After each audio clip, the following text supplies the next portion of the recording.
Hey, hot listeners, this is episode 17 of Husband and Wife Talks. This episode, we'll be talking about Marta's friend date she had this week. It was pretty exciting stuff. I was super excited. We'll get into that and how nervous she was.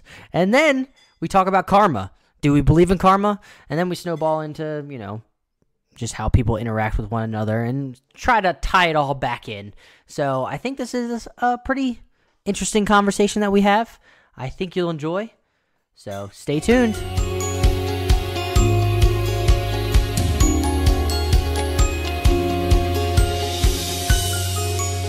Hi, Adam. Hey, Marmar. How are you doing this fine evening? Doing great. Why do you sound so robotic? I don't know. Got a little nervous doing the high part? Decided to switch it up. You wanted to introduce. Oh, I'm not nervous. You're not nervous? No. Not one bit? Why would I be nervous? Okay. I'm on my couch. That's fair. Staring at and smelling at this beautiful Cider Lane candle. And if you want more candle talks, I'm going to refer you back to episode 16. Candle chat with Marta. What candle were we burning today? This should be like a running theme until we run out of candles. Oh, we should do that. That can be a little clip. Well, we are burning the Cider Lane scented candle. It's a 3-wick from Bath and Body Works. A lot of podcasts mentions the beers that they're drinking that podcast or the wine that they're tasting. But no, we're so PG. We're going with candles. It smells amazing. Who needs beer when you have a candle? Do you want to describe the aroma for the folks at home? I would. Usually on the bottom of the candles, they say what it smells like, but it's currently burning, and I feel like lifting a candle that is currently burning up over my face to read the scents is quite not a good idea. You can just describe the aroma, baby. You've burned so many candles, you probably have the ability to sense it with your nose, just like wine tasters. No, I really don't. Sorry. So you're going to use the internet to help you out? Someone's actually selling them on eBay. Fun fact. I wonder if you get better for the price that we got. Wow, there's actually a lot of candles sold on eBay. Maybe my previous recommendations were not up to snuff. You didn't know about the eBay candle market. I did not know about the eBay. Apparently booming, according to you. Seriously. So we're just here waiting for Marta to find the aroma to describe it. It is as sweet as a trip to the local apple orchard each year. A delicious fall blend of mulled cider, warm caramel, and sweet cinnamon. That makes me just want to eat it, to be honest. It's like those descriptions sound just like the BS that you see on wine bottles. Yeah. They describe it. A chalky taste along with a mix of tobacco and dirt. Nom nom nom nom. Which reminds me about something I did this weekend that was related to wine. We can get there. Oh, you can go right now. Since we're probably going to talk about, I guess, our weekend and then roll into another topic at the end. Sure. Well, this weekend, I went on what I called a friend date. Ooh, ooh. Since we moved to Denver about 2 months ago, and we don't really know many people in the area, so we're still getting to know people. Let me tell you, folks. I was so excited for Marta to go on this friend date. I felt like a parent getting excited for their little kid to go on meet their first friend from kindergarten. I was so happy just because we're new in the area, so I'm just excited for her. Yeah, so I won't share her name just to protect privacy, but I hung out with a girl we met at the gym, and she's really, really nice. Don't say any bad things if she's listening, and then you're just like, she's the worst. I would never say anything bad. And we went to this place. It was technically, I think it was called a winery, but it was more like a little wine bistro, wine restaurant, because they make their own wine there, but they import their grapes. So it wasn't like a typical winery where you have all the fields where they're growing all the grapes and stuff. I feel like this climate in this area is probably not conducive for actual wineries that you would see on the East Coast or in growing grapes. Napa Valley. But what the whole candle scent reminded me of when we got there, we both decided to just share I think it was a flight. I don't know. We got three 2-ounce or 3 1-ounce. No, it was 3 2-ounce things of 3 separate white wines, and we shared them. So we each had 1 ounce approximately. Oh, that's so cute. Okay. And it was really funny because we were reading the descriptions and we both recognized that neither of us were wine connoisseurs where like we didn't exactly know what the descriptions meant and what it would taste like. But there was one wine that said it tasted like tranquility and it was relaxing. And I was like, I really do not understand how this wine tastes like tranquility. I just pictured like, the resident, like the person that has to make up these descriptions, like, and the manager's trying to put together the label and it's like, hey, Johnny, how do you describe this wine? And he's like, this is like the 15th wine today. I don't know. Tranquility. Put it on the label. Send it out. No one really knows what it means. I don't care. I was so loud. Hope we didn't bust any eardrums with that one. But yeah, it was really funny because we both were like, I don't know how to choose. And then I think my friend said she didn't like one particular type of wine. I forget what it was.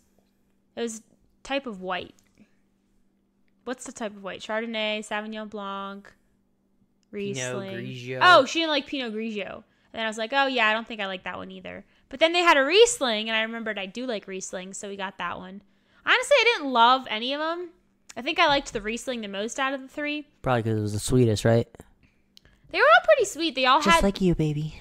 Aw, thank you. They all had fruity notes. I think that's what they call it when you talk about wine. Like you should have just kept rolling with it because it sounded so official. But they all had different types of fruit listed in the description of what they taste or smell like. So I figured, okay, if they're semi-fruity, I would like them. But yeah, we got a flight, the 3 different wines that we shared, and then we got a cheese board, which felt so fancy. Like, getting a cheese board is not your typical meal. I mean, it wasn't really a meal because I had ate pretty recently beforehand, so it was more like a little snack, amuse-bouche, if you will. What? An amuse-bouche is in French, and it means like an appetizer. Oh, she's so cultured, folks. Bouche means mouth in French. Hashtag Merkin. Bouche is mouth, and amuse is like to entertain. So it's a mouth entertainer. Wow. That's sounds anyway. interesting. Languages are funny. They are funny. So we got the wine flight, we got the cheese board, and then we each just picked our favorite wine and got a bottle. But it was fun. I think we talked for like 2.5 hours about, life, ourselves, because I didn't know her that well. But it was a lot of fun. It was really nice. I mean, obviously, Adam is my husband, and I love you. And what? I am? we love hanging out together and being buddies and, being married and all that. Being buddies. Good old buddies. That's what you want to hear from your wife. We're just good old buddies, folks. No, I mean, you're my best friend. And Aww. I love hanging out with you and being with you, but I think you still want to have friends, and you should have friends outside of your relationship. And I think we've been leaning on each other a lot these past few months since it's a new place and we don't know many people. But, it was nice to get out and talk to someone, On a scale of 1 to 10, how nervous were you? Scratch that scale. On a scale 81 to 94. I was like 990. Oh, okay. I was pretty nervous. I mean, because I don't... Honestly, from someone who grew up and went to high school and college and worked all within, like, the same state and same area, I never really had to purposefully branch out and ask people that I barely knew, like, hey, do you want to go hang out sometime? The friendships were a lot more natural because most of my friendships were through high school, through college, a few through work, but I don't know, it just felt different to reach out to someone and be like, hey, like, I know we work out together, do you want to hang out sometime? And it was really nerve-wracking because... Tilt your mic, it fell. Oops, sorry about that. But it was nerve-wracking because you don't know if the person will you gotta tighten the size, baby. The person will say, like, oh, no, I'm not interested, or, people are so flaky these days, you never know. But it was fun, and if anyone out there has either moved to a new place and you're nervous, don't be afraid to reach out, because I was afraid, and I did it, and it was fun. And I'll probably try to do it again if there's ever not if there's ever, but whenever I come across somebody else that I feel like we would click with and I'd want to hang out with. Or I learned a lesson for the future. If I'm ever living back in an area where I know a lot of people, whether it's here after a few years or moving somewhere different where I already know people, I'll still try to branch out. And if you know someone that just moved to a new area, please branch out and just welcome them and ask how they're doing, because it's so nice to see like friendly faces and people that try to make you feel welcome. Even if you're not going to be best friends, it's still just nice to see smiling faces and friendly people. We'll see when my first actual friend date occurs. It may be years. He's being dramatic. I don't know. I'm not the person that normally reaches out. I don't know if that's just me. Maybe I need to try to break out of my comfort zone. Go for it. But I don't know anybody to talk to. That's not true. You do, but we'll take that one offline. That conversation, yeah. But that leads to like the point that you made when it came to like high school and college and stuff, where you sort of thrust into these social situations where you're always around other people, so it forces you to be more sociable, and that's where you meet the connections. But now, when outside of college or high school and things of that nature, when you're working, it's a little more difficult to make friends. It's a little more, I guess, strenuous. Yeah, I would agree with that, because at school and college, you're always surrounded by a community in a sense. In high school, I mean, you have classes together, and same with college, you have classes with your major, but then you also have different activities and you hang out with those types of people. But really, when you start working, it's your coworkers that you meet, which are kind of your community. But then I guess if you go to the gym or do any type of activity, you have those people. But it doesn't really feel the same, in my opinion, because you're not necessarily in the same stage of your life. And that's a major thing that people have in common, and it's easy to bond over. Like in college, if you're all struggling over the same few courses, or you're all going through the experience of moving away from home and being in college. But afterwards, like I'm 24, and if I'm hanging out with a 35-year-old that has 3 kids, I mean, nothing against that. I would still love to meet new people and make new friends regardless of age. But it might just be harder to relate if I'm talking to a mom of 3 kids and I'm like newly married, don't have kids, and it's just... and complain about life is so hard. Life is so hard. Mom's Talk to me when you have 3 kids. Yeah, but I don't know why, but I feel like I've always gravitated towards like older friends. I don't know. Maybe that's just how I am, because I've always been like the grandpa in the group. I've always been so mature. That's not true, but I've always been like the grandpa, where I'm not really interested in doing the whole going out thing and drinking thing, and that's why at a certain point I got tired of it in college. I tried it 1 year and it wasn't really my thing. 1 year when he was of legal age, folks. Drinking age is 21 in the United States of America. Thanks for that, babe. No problem. Just looking out for you. Thanks. You're so kind. But now I'm off track and I don't even know where I left off. But sorry, you were talking about how you're not into the whole drinking thing and going out all the time. Man, that's basically it. I have nothing more to add, basically. Didn't do too much else. Friday night? What did we do Friday night? Oh, yeah, we did. So the gym, the place where you actually met your friend for your friend date. Well, it wasn't at the gym, but we already went through that. But the same gym, they had like a social. It was like kickboxing, a combination of like kickboxing and then like a cardio workout, mixed with like a social event. So it was like, they normally call it boxing and booze, but there's a lot of other things along with it. So you do like the helix machine or cycling. The helix is kind of like elliptical, just you go laterally instead of up and down. That's called vertically, right? It works your booty really well. Oh yeah, and I definitely needed a big booty work. That's why I like Fitrition. It works out my booty pretty well. All right. Anyway, that's a whole nother conversation of why. No, it's just why like guys don't really work on like their back end, their derriere, where girls do more. I guess it's more of a, I don't know. Well, guys are always focused on arms, right? Not all. Got strong arms, and the rest of their body looked like a little boy. That does remind me when I went to Whole Foods the other day when I was running out because we were running out of almond milk because we make shakes every single day and we run low. We opened up a jar of peanut butter last week and we're already almost at the end of it, so we're running low on that as well. But I was walking around with the 4 almond milk containers and I saw this dude who was like big and beefy, like up top, like he was really strong, and it like looked so strange because it looked like it was like a little kid with like a gigantic like mascot outfit on top because his legs were just so tiny compared to the top part.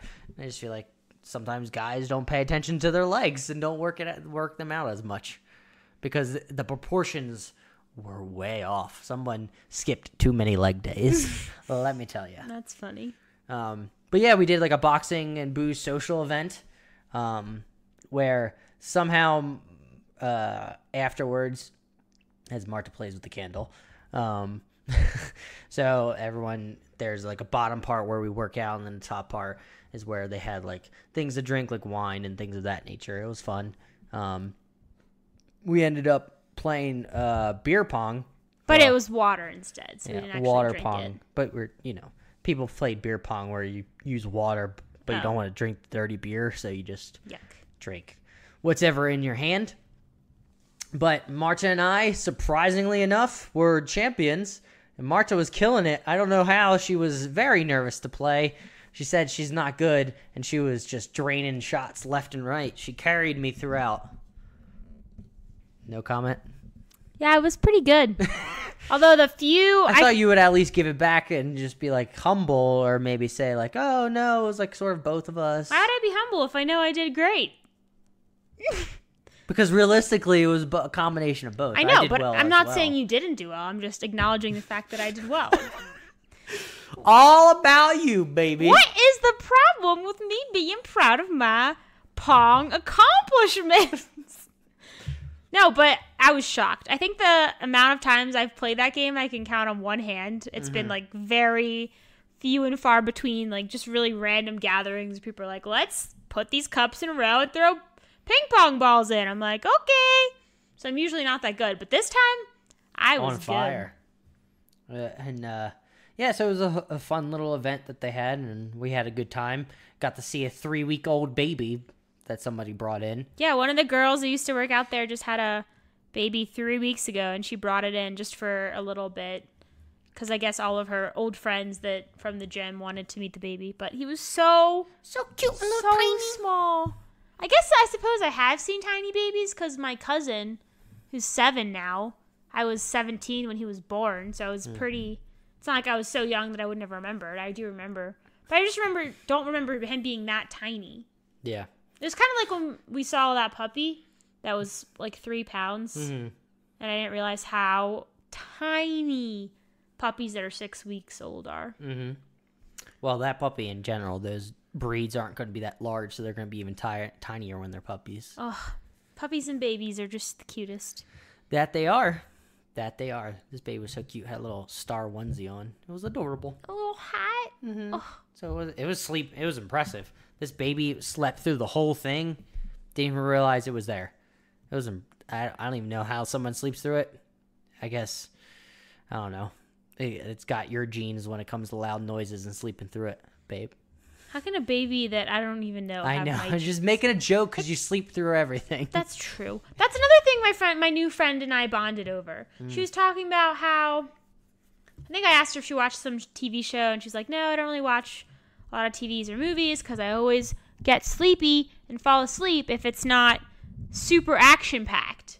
Like, she said if there's one romantic scene in it or it gets really slow, she just falls asleep. I was like, me too! I can't even go to movies because I just fall asleep in the theater with all these loud noises and crazy dramatic videography, whatever. Scenes? See? That's how little I know about movies. I don't even know terminology. But that was basically it for our weekend. It has been not as action-packed, but I think we're going to be going places this upcoming weekend, so it should be fun. I'm not sure. We haven't planned out exactly, but I'm sure Marta will be on the task and plan it all out for us. Yeah. Oh, another amazing thing that happened last night was the Ravens beat the Steelers. That was awesome. I don't really watch football every week. Like, if it's on during a time where I'd rather spend time outside or do something else, I'm not going to alter my whole weekend plan to watch a game. But this game was on at 6:20 p.m. our time, Mountain Time. And I figured usually Sunday nights we're relaxing and trying to unwind a little bit before the work week starts again. So I figured, and since the Ravens were playing their division rival, the Steelers, I was like, perfect. That's the game I would most want to watch anyway. And I think they were off to a pretty quick start. It was like 14-3, right? Yeah. At some point. And then the Steelers caught all the way back up, and it was 14-14 tied. And I got so nervous. And then they ended up so down. They ended up pulling out a W, the Ravens. So happy. Mm-hmm. And the Steelers were playing at home. And Never I feel seen you that hyped for a football game before in my life. I think, I don't really remember because the Ravens in the Super Bowl was back in 2013. On your birthday. On my birthday. They won the you Super Bowl always point out. on my 19th birthday. I remember that because that's a fun fact. But I remember watching that in college with some of my friends. I think that was my freshman year. So it was a bunch of my friends back then, and I think we went to like a sports bar, but we weren't 21, so we didn't actually go sit at the bar. It was just like those high top tables, and we were watching the game. I think I didn't really care that much about the game, but I just wanted to have a birthday celebration in conjunction with the Super Bowl because it was the same day, obviously. But that was fun. But I don't think I got that into it. Because when there's a lot of people, I'd rather just hang out and talk to the people. But when it was just the two of us last night and there was a TV. Complete opposite of other diehard football fans. If you ever go to like a bar, everyone's that are like really into it are just staring at the TV screen. There's no social interaction. I don't understand if you're going to do that, which I guess it's hard for me to say why would you do that or this because I have my own preference. But if I'm going to be super die-hard and just stare at the screen, why would I go out somewhere else where there's just going to be a bunch of people also staring at the screen? Because you just stare at while the plays are running. You could talk trash about the other team in between. Well, I did plenty of that last night. So. Yeah, you don't need other people to talk trash. You just yell at the TV. I think the funniest part is, like, I don't even know all the rules. So, like, they'll throw a flag or there'll be a foul, and I'm like, gosh darn it! And then I'll be like, hey, Adam, can you explain what's going on right now? So I'll get mad for no apparent reason. I don't even know what I'm angry about. Which is like hashtag America sometimes. You know, people just get angry and they don't even know why they're mad. You'll eventually get, if you watch enough of it, it's pretty, not too crazy. I mean, I get a while. the major rules, but there's just little things here and there that don't happen in every game or in every quarter necessarily. So they're less common. So I that don't makes sense. know them. But yeah. Okay. Fun stuff. Fun stuff. I guess we'll get on the topic of the evening since we sort of thought about it. Since we had this idea last week sometime because of some things going on in our lives that we won't touch on. But we were just thinking of karma, the topic of karma and whether or not we believe it or whether or not like other people out there believe it. What your thoughts are, hot listeners, and things of that nature. So, to a brief description that I found. So, karma refers to the spiritual principle of cause and effect, where intent and actions of an individual influence the future of that individual. The origins come from ancient India's Vedic civilization. The philosophy of karma is closely associated with the idea of rebirth in many schools of Indian religions. So I also found a nice explanation from Barbara O'Brien from Buddhist.about.com. Quote, the word karma means action, not fate. In Buddhism, karma is an energy created by willful action through thoughts, words, and deeds. We are creating karma every minute, and the karma we create affects us every minute. It's common to think of, quote, my karma, quote, end quote, as something you did in your last life that seals your fate in this life, but this is not Buddhist understanding. Karma is an action, not a result. The future is not set in stone. You can change the course of your life right now by changing your intentional actions and self-destructive patterns. End quote. So, I guess throw it to you, my love. Do you believe in karma? I think, if I'm being totally honest, it depends on my mood. I think I believe in karma more when someone does something mean or upsetting, and I'm like, well, they better be careful because karma. But I think if I do something mean or upsetting, I'm not like, well, I better be careful because karma's coming. You know. Mm-hmm. I think about it more when someone is negatively impacting me rather than if I get mad and if I'm like saying or doing something not 100% nice. But, I mean, I think I believe in, I don't know if it's considered karma, but I kind of believe in some sort of fate.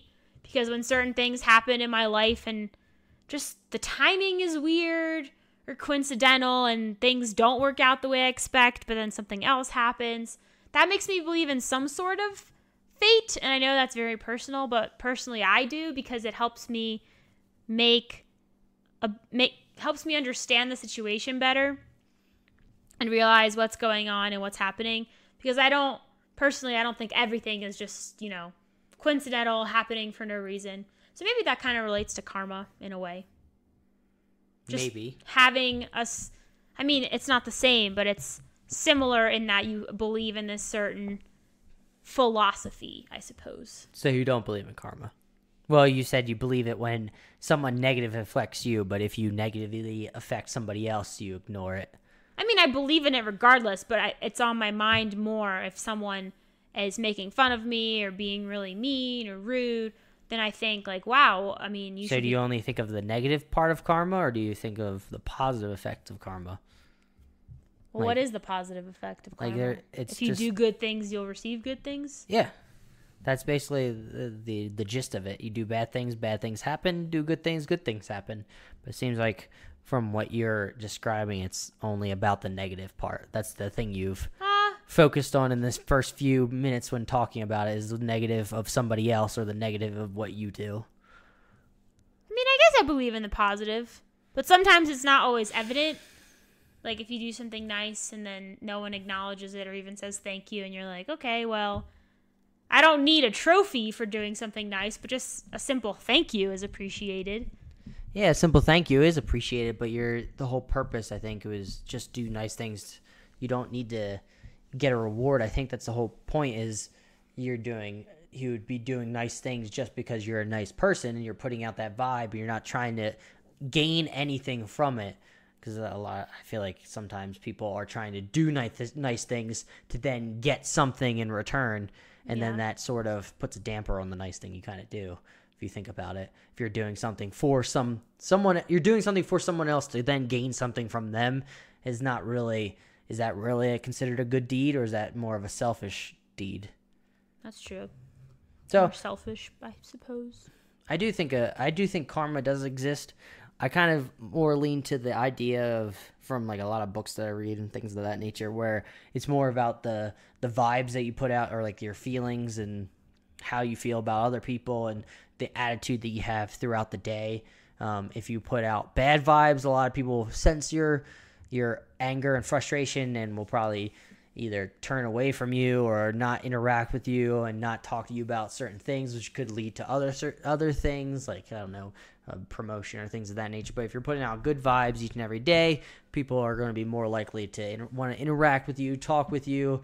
You just have put off a better vibe to other people around you, and they're more likely, I think, to think of you. And if you're in that mindset of being happy and thinking, things are going to go my way if I just keep being positive, you're going to be more on the lookout you're going to be able to notice that opportunity that opens up for you. Instead of have your head down angry about everything around you, you may not notice that opportunity in front of you.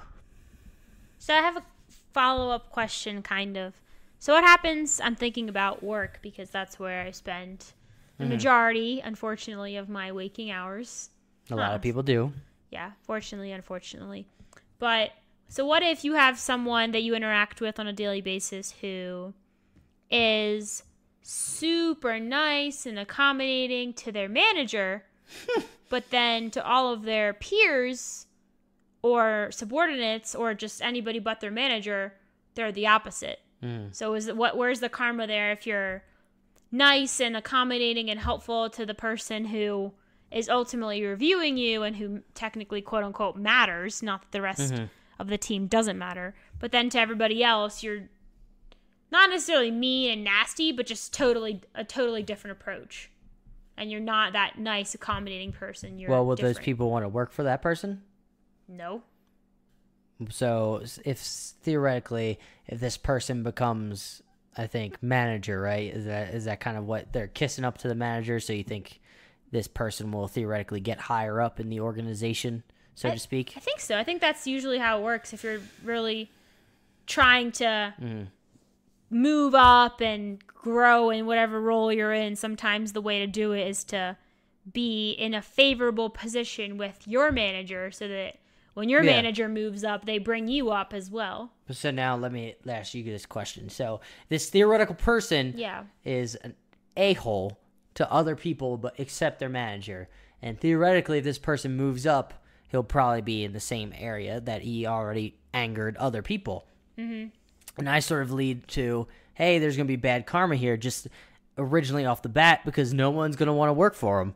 They're going to want to move on from projects. I remember from the last job that I was at, there was a manager for like the systems administrators there. And there was a person that worked on the team that was really good at what they did on like the back end stuff with the computers, fixed everything, never screwed up a thing. But the boss was an a-hole to him. So you know what he did? He decided to move on, which is a lot of times what happens. And then this project theoretically sunk after that, kind of, so to speak. What on that side, that end, there's a lot more hiccups, a lot more things that happened because they couldn't fill the void of this good person that was treated poorly. And he moved on to a better role, and I think good things happened for him. And I think it may not happen immediately. It may not happen like today, tomorrow, when somebody does something bad. But I think eventually, if you are a bad person, things will catch up to you. There's no doubt in my mind that if you put out bad vibes, if you're a bad person to other people, it's going to negatively affect you at some point. Some point, somebody's going to push back, and it's not going to be good. Yeah, I think that's just a life lesson in general. Yeah, and I think also if you're a bad person, what happens when you accidentally are that person to somebody you shouldn't be? Like if he didn't realize that he was, he or she was being a bad person to like somebody higher up, I guess you could say. It's like things of that nature where you need to, I don't know. I think it's a good thing just to be a good person all the time. I know it's kind of hard when you're in a crappy mood that day or something gets you down in life. It's easy to say, oh yeah, be in a good mood, because I know I've been in bad moods when I don't need to be, and you could try to shake it out, but sometimes it just doesn't happen. But I think you have to try to take it one day at a time and try to put your best foot forward for other people, just to be a nice person. Because I think you'll eventually be rewarded. I think that's a good philosophy. On the same lines, I just have a really hard time understanding people who don't have the same positivity values that I do. I don't know if that's the correct phrasing. So I'm not talking about values as in like how you spend your money or religion or family or any of that, but just in terms of like how to be a decent person. I don't understand when people, and I'm not talking about, the crazy psycho, obviously there's small populations of people that have those issues that, it's very hard to relate to. But I'm talking about other intelligent people who have education and they have work experience and they have experience being in this environment where you have to know how to act because you're with your coworkers for 8+ hours a day, and you don't want to make each other's lives miserable because you're all there together for essentially the same mission to complete whatever project you're working on successfully so that you all look good and, can move on in your career and move forth. So I just don't understand why people in general try to make others miserable. Because when it comes down to it, if in order to make yourself feel better, you have to put other people down, I think there's an issue there. I'm not saying that I'm perfect and I'm never putting anybody down, but at work, I try to, if I have an issue with someone, if it's something minor, I ignore it and I'm like, okay, I can't let this get to me, whether it's silly formatting or an obnoxious comment or anything in between. But I don't understand people that constantly prod and poke at others and either make fun of them or like extensively micromanage or are jealous of you. It just seems like if you step back a little bit and you think about the end goal, not only are you not being productive because you're wasting your time and mental energy on thinking about what to say and all this extra negativity, but then you're also negatively affecting the person that you're interacting with because you're either making fun of them or distracting them or just putting out all this negative energy. So I always struggle understanding why people are like that, because I feel like I think about, if I'm ever a manager of a team, I want to think about how my team would feel if I acted a certain way. And I think in general, people enjoy when their managers or team leads are nice to them or try to develop them so that when you're at work, you're not just, doing something super boring they don't feel like you're growing with, but your manager trusts you and says, hey, how about you take on this task and, just send me a draft and then I'll help you work through it or whatever. So I don't know. It's just, I always think about that kind of thing. When it comes to what you mentioned, I feel like a lot of it comes down to insecurities. The person that is trying to kiss up to one person, the higher ups, and then makes fun of the people at his level is insecure about his ability to do work, probably. He's probably insecure that he can't actually hack it, so he has to put other people down to try to push himself back up. A lot of times when you think about good leaders or good managers, it's not the insecure ones that normally stand out because they don't normally make it because no one wants to work with them. It's you kind of want somebody that's secure, because when you think about like a strong, secure leader, they're not going to be worried about putting you down. They're going to want to try to build you up because they're secure in their own role. They're secure in themselves and their opinion of themselves, and they don't need to put other people down so they can stay in their position.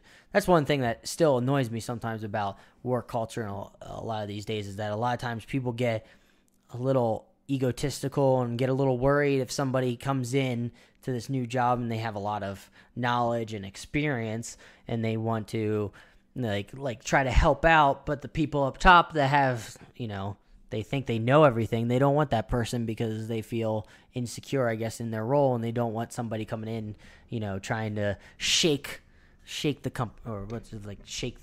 rock the boat, basically. Or they feel threatened in their own position, almost. But me personally, especially now because I'm young and I'm trying to grow, I would want anybody with any amount of knowledge to come in, because I'm just trying to absorb it and learn new things, which is what you kind of have to do when you're a young person. It's less about, I think, kissing up, and it's more about trying to learn as much as you can from the people that actually have the experience to share it with you. And if you're insecure and putting down people, I think another negative effect of karma, trying to bring it back to what we were talking about, is, those people that you can learn from, if you're talking down to them or you're making fun of them, I feel like they're less likely to, share their knowledge. Mm-hmm. And I want to make the distinction between, talking down and being very mean and aggressive towards people versus, because some business cultures and or the way certain people handle things, it's sometimes little jokes towards each other is acceptable, but not constant ribbing and things that picking on people's insecurities and things of that nature. That's a little vindictive and mean. Yeah. And I think usually in general, people that you make jokes to are usually they don't have to be your friends. I know people do have friends at work. Some people prefer not to be too friendly or whatever. But they're at least people that you are pretty friendly with. If there's someone on your team that you're pretty much have a very not strict, but you have a work relationship with, but you don't really talk about personal stuff ever or delve into that. I mean, making fun of someone like that, how is that relevant? How does that play into your relationship? Like if you sit with next to someone and you spend a lot of time just talking about work, or they ask you about your vacation plans or any random conversation, and then you make a joke at them like, okay, yeah, you're kind of buddies, you just sit there and you work together more closely. People that are more distant, I feel like it's not as appropriate because they might not be, like, for example, if you and I are on the same team but we never really cooperate on any particular project because we just work on different things, for me to go up to you and be like, hey, like, I'm not thinking of a good comeback right now because I'm tired, or a good insult right now because I'm tired. But if I come over and start just saying really obnoxious things to you, you might be like, okay, who's this girl and why does she think that she can come say this stuff at me? Whereas like if we're buddies, like I mentioned earlier, if we're buddies and we always just like, it's very lighthearted, I feel like that's a totally different relationship.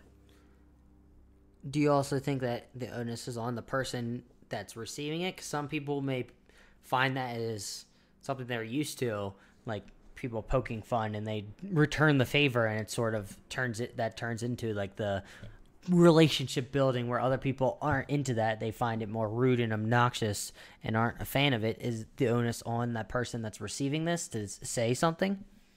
I think if you're someone where, someone makes a joke to you or says something and you say something back, and it's more of a mutual kind of but a mutual relationship where you're both treating each other the same way in this like sarcastic or whatever tone, then I feel like, if it works for both of you and you're both responding like that, then it's more okay, I suppose, if you're talking to someone and they talk to you and neither one are expressing concern like, hey, I would prefer if you don't say that to me. But if someone says something to you and it either offends you or you don't think it's funny or you just think it's obnoxious, I feel like you have two options. You can either ignore it if it's something that's minor and you don't want to escalate it and go talk to the person individually and cause a big ruckus over something that, they probably just said without thinking. And I can understand that because I'm sometimes the type of person where I'd rather not make a big deal out of something rather than either pull them aside or talk to my manager and just escalate something that wastes my time and doesn't necessarily bring me anything in the end. It might not bring me any satisfaction because sometimes when you bring something up and tell people like, hey, I didn't really think this was funny, they'll be like, okay, yeah, I won't say that again. Doesn't really make me feel better because I don't know that person well enough to know if they'll say it again. And if is it on, because it seems very individualistic where you're trying to make yourself feel better, but the whole purpose is to put it out there that you're not appreciating what their comments are, so you nip that problem in the bud instead of letting it fester over time. That's why I think it is on the person to say something if they're not a fan of it, to stop it right away so they don't let this thing continue and continue and continue, and these little tiny annoyances then eventually start snowballing into more and more annoyances. I think a lot of times you have to take personal responsibility for some things that are affecting you. You can't just sit there and just keep taking it and play, the proverbial victim where you're getting upset about it and you're thinking, oh, well, I can't do anything about it. Well, no, you can. You can say something, say you don't appreciate it, and basically say, if you continue this, I'm going to take it higher up. Well, what happens if the person you're dealing with is, for example, like a Michael Scott, where it's literally their personality? In the case of that character from The Office, they're just super inappropriate and rash, and they just say things that are out of place a lot of times. And even in that show, it is a TV show, but still there's people that tell him like, hey, Michael, you can't do that or you can't say that. And you still see throughout the entire show because it's his personality. That's a TV show. Yeah, but people are the same way. That's like when people start dating someone or get married to someone and they think like, oh, I'll change this person. Right now they do this, but I'll change them and make them do this. People, but you're never going to know the hypothetical solution to the problem if you're just thinking, oh, they're not going to change. That's true. But You I can't also just go about thinking like, oh, they're going to be a Michael Scott and not care.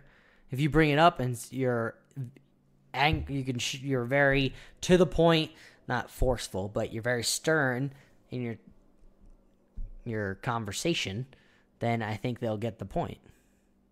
I think it's sort of on the person that's feeling like this they need to say it instead of letting it fester over time.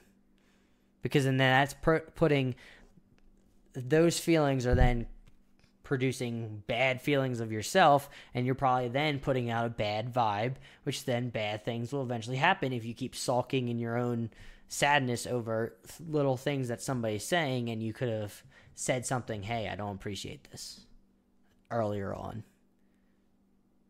That's why I think you need to be need to be more proactive in stopping things ahead of time if you're not a fan of it. Yeah, I just think it depends on the situation, because if it's someone you're working with all the time, well, then leave.